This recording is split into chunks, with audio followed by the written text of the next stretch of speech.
आज की कथा का नाम है अहमियत हाउसवाइफ की। किस तरह एक सास ने अपने बहू के साथ मिलकर अपने बेटे को एक हाउसवाइफ की अहमियत समझाई। माँ, बेटे और बहू तीनों ही खाने के टेबल पर बैठकर खाना खा रहे थे। खाते समय लड़का अपनी पत्नी को बोला, सीमा, तुमने आज भी दाल चावल बनाया। खाना बनाने में तो आलस मत किया करो तुम, बस हाउसवाइफ ही तो हो। तुम घर पर ही रहती हो, तुम्हें रसोई घर में कुछ अलग अलग खाना बनाना अच्छा नहीं लगता है क्या? क्यों रोज एक ही तरह का खाना बनाती हो? सीमा बोली, आज मैं बनाने ही वाली थी। मैं आज सूजी की खीर बनाने वाली थी, पर रसोई में सूजी खत्म हो गई। मैंने कल ही ऑर्डर किया था, पर अभी तक आया नहीं। कोई हरकत नहीं, मैं कल बनाऊंगी। रसोई घर में कुकर की सीटी बजती है और खाने के समय सीमा रसोई घर में आती है। रसोई घर से वापस आते वक्त डाइनिंग टेबल पर बैठकर सीमा बोली कि मैंने कुकर में आलू डाले हैं। शाम को मैं आलू के वड़े बनाने वाली हूँ। यह सुनकर उसके सास को भी खुशी हुई। गोपाल बोला, अच्छा है, तुम दोनों को तुम्हारी पसंद की चीज़ बनाने में और खाने में बहुत मज़ा आता है। ऐसे में दरवाजे की बेल बजी। सीमा वापस खाने के टेबल पर से उठी और दरवाज़ा खोला।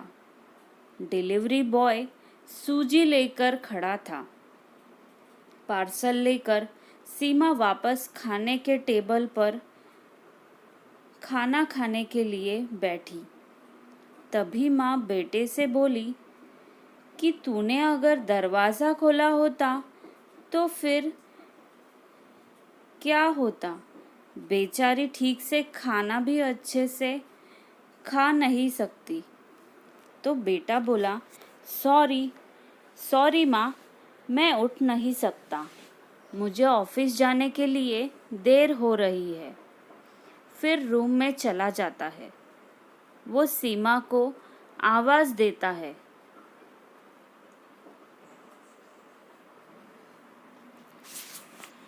मेरी फाइल नहीं मिल रही है, तुम ढूंढ कर दो।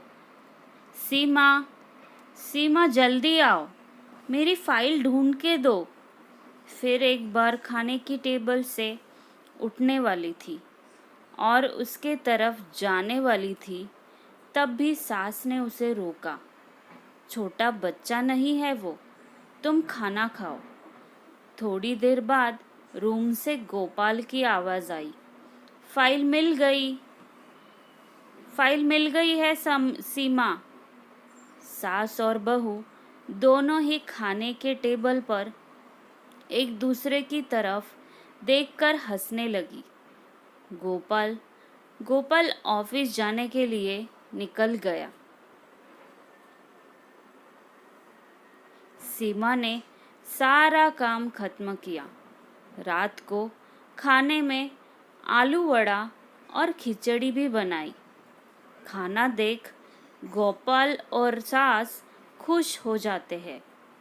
सीमा सब काम निपटा के सो जाती है। दूसरे दिन सुबह गोपाल उसके बेडरूम में फाइल ढूंढ रहा था और वह फाइल ढूंढने की वजह से पूरा बेडरूम अस्त व्यस्त कर देता है। गोपाल अकेले में बड़बड़ा रहा था, इस घर में कभी भी कोई चीज़ समय पर नहीं मिलती है। इन औरतों को कोई काम नहीं होता, इसीलिए दिन भर इधर का सामान उधर करती रहती है। उसके आवाज़ से सीमा वापस उसके रूम में आती है और रूम की बुरी हालत देखकर उसे गोपाल पर गुस्सा आता है। वह गोपाल को पूछती है, आप क्या कर रहे हो? गोपाल, गोपाल आप क्या कर रहे हो? तभी गोपाल बोलता है, मैंने तुम्हें पिछले दिन दी हुई फाइल कहाँ पर है? सीमा तुरंत वह फाइल बाहर निकालती है और वह गोपाल को दे देती है। सीमा गोपाल को कहता है, इतना सारा सामान बिखरने से पहले मुझे एक बार पूछा तो होता। कितना सामान बिखरा पड़ा है। मैं क्या दिन भर यही काम करती रहूं? क्या?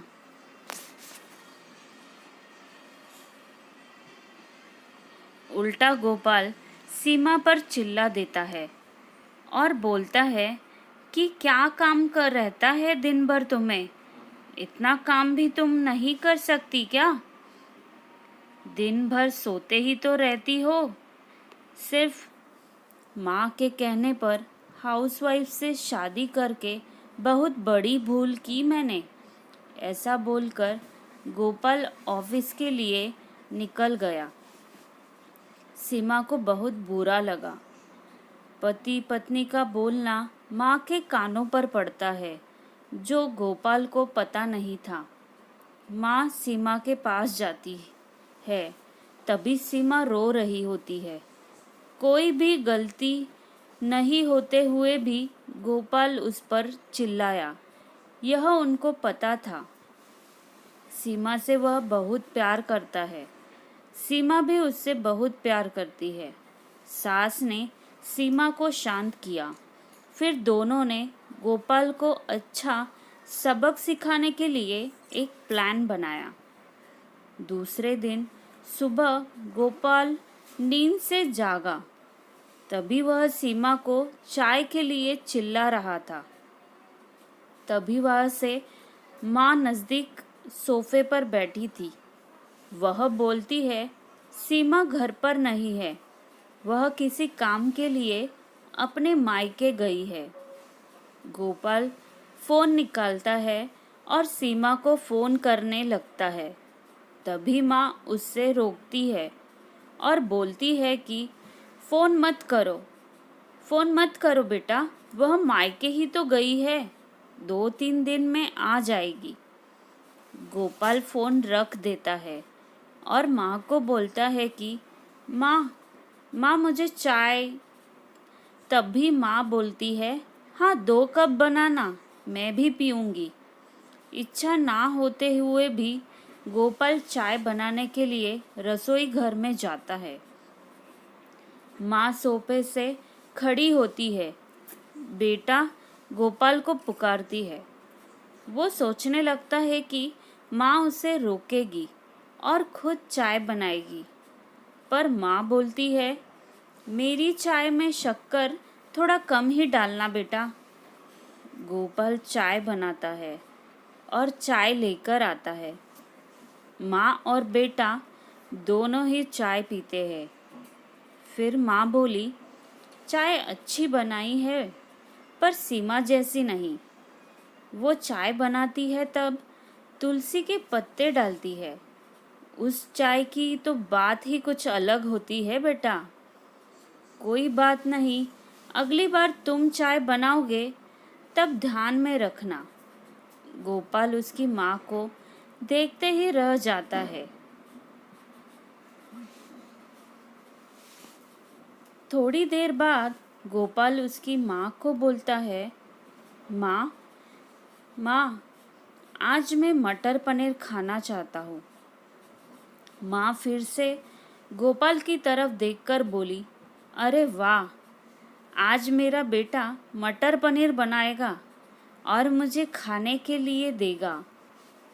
आज तो बहुत बढ़िया दिन हो गया। अच्छा हुआ, बहुत दिनों से मटर पनीर खाने की इच्छा हो रही थी। तभी गोपाल बोला, अरे माँ, मटर पनीर आपको बनाने के लिए कहने वाला था। तब भी उसे माँ बोली, नहीं बेटा, मेरे घुटने बहुत दुखते हैं। मैं इतनी देर रसोई में घर में खड़ी नहीं रह सकती। तब भी गोपाल उसका फ़ोन निकालता है और रेस्टोरेंट से ऑर्डर देने लगता है। तब भी माँ उसे रोकती है और बोलती है, बेटा, मुझे वह होटल का खाना पचता नहीं है, मुझे गैस हो जाती है और तुम मुझे बाहर का खाना खिलाने वाले हो क्या? शायद माँ से प्यार नहीं करते हो तुम गोपाल। तब भी गोपाल खाना बनाने के लिए रसोई घर में जाता है। 1 घंटे बाद खाना तैयार होता है। 2 थाली में खाना लेकर गोपाल उसकी माँ के पास आता है। गोपाल ने दाल चावल बनाया है। यह माँ देखती है। गोपाल को बोलती है, अरे बेटा, तुम मटर पनीर बनाने वाला था ना? गोपाल बोला कि माँ, यह आसान है बनाने के लिए। तभी माँ बोलती है, सीमा होती तो आज उसने मटर पनीर बनाकर मुझे खिला दिया होता। पर जाने दो, तुम्हारे हाथों का खाना, बना हुआ खाना कहाँ मैं रोज़ खाती हूँ। ऐसा बोलकर माँ खाना खाने के टेबल पर आकर बैठती है।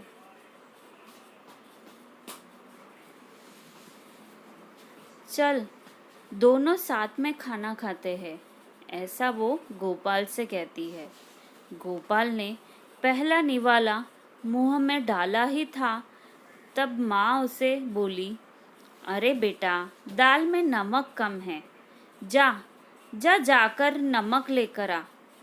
वो खाते खाते उठता है और रसोई घर में से नमक लेकर आता है और माँ को देता है।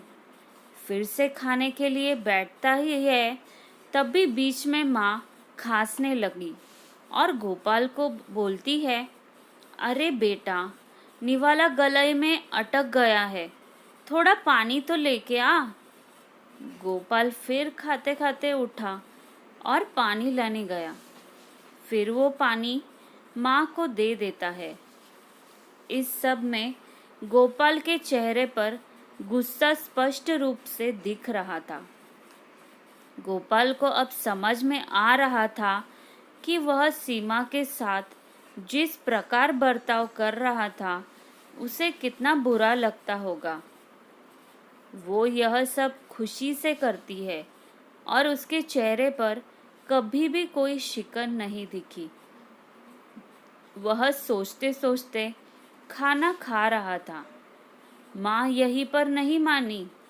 खाना होने के बाद माँ गोपाल को बर्तन धोने के लिए कहती है और माँ उसके रूम में आराम करने चली जाती है। माँ उसे परेशान करने का कोई मौका नहीं छोड़ती। वो गोपाल को बुलाकर चद्दर ओढ़ने के लिए कहती है। उसके बाद गोपाल रूम से बाहर जाता है तो उसे माँ रोकती है और एसी का टेम्परेचर कम करने को कहती है। अब इन सभी कामों की वजह से वह चिड़चिड़ करने लगता है, लेकिन कुछ भी नहीं बोल पाता। दूसरे दिन सुबह जल्दी उठ जाता है। उसे ऑफिस जाना होता है, इसीलिए वह जल्दी से सब्जी काटता है और उसका ध्यान सब्जी की तरफ नहीं होता। वह सीमा का विचार कर रहा होता है। वो सोच रहा होता है, हाउसवाइफ का काम आसान होता है ऐसा मुझे लगता था, पर सच में वैसे नहीं है। मैं कितना गलत बर्ताव करता था सीमा के साथ। मन ही मन पछता रहा होता है, तभी सब्जी काटते समय अपनी उंगली काट लेता है। वह उठकर बेसिन में उंगली धोने के लिए जाता है। ऐसे में सीमा उसके पास आती है और हाथ पर पट्टी बांधने लगती है। मतलब सीमा अपने मायके नहीं गई थी, गोपाल से छुपकर उनके ही घर में थी। यह तो सास और बहू का प्लान का हिस्सा था। गोपाल सीमा को देखकर बहुत खुश होता है। वह उससे माफ़ी मांगता है। वह सीमा को बोलता है कि घर का काम करना बहुत आसान होता है। तुम घर पर रहती हो, तुम्हें क्या काम रहता है, ऐसा मैं हमेशा बोलता था। पर एक ही दिन में मुझे सब समझ आ गया।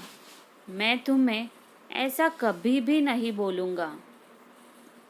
और इसके आगे हम एक साथ घर के काम करेंगे। अगर घर हमारे दोनों का है तो घर के काम भी हम दोनों के ही होंगे और दोनों मिलकर ही करेंगे। दोनों का बोलना माँ बाहर से सुन रही थी। वह दोनों के लिए बहुत खुश थी। यही हमारी कहानी का अंत होता है। अगर आज की कहानी आपको अच्छी लगी या कोई आपने नई सीख सीखी होगी तो मुझे कमेंट में लिखकर ज़रूर बताइएगा। और अगर आपके पति भी आपको हाउसवाइफ का एक लेबल लगाते हैं तो प्लीज़ मुझे कमेंट में लिखकर ज़रूर बताइएगा। आशा करती हूँ कि आज की कहानी आपको अच्छी लगी होगी। तो प्लीज़ चैनल को लाइक, शेयर और सब्सक्राइब ज़रूर करना। बाय।